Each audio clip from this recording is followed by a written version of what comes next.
Stanimo na trenutak i zapitajmo se u kojem vremenu živimo, zašto smo se udaljili jedni od drugih, gdje je nestao čovjek.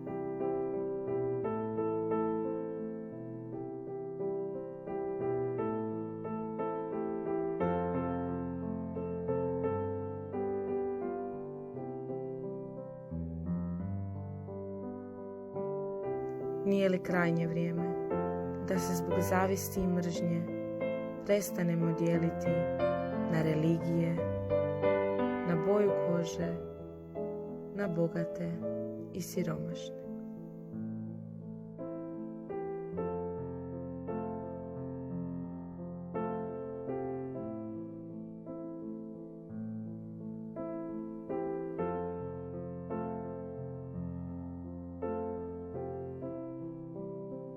Nije li krajnje vrijeme da se zbog tih sitnica prestanemo međusobno ubijati? Vrijeme je da se probudimo i da budemo ono što uistinu trebamo biti. Bića koja su topla i puna ljubavi.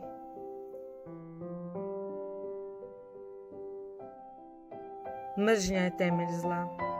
Onog zla koji se nama davno zavukao pod kožu. Ona se hrani našim bolom, patnjama i suzama.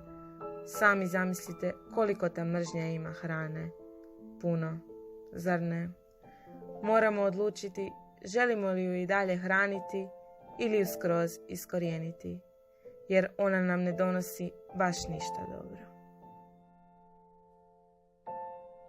Uništiti ju može samo ljubav, jer ona na nju djeluje kao sunce na kocku leda.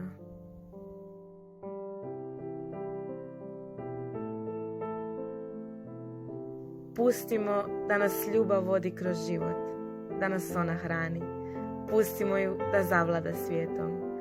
Pustimo da se kroz ljubav gledamo kao braća.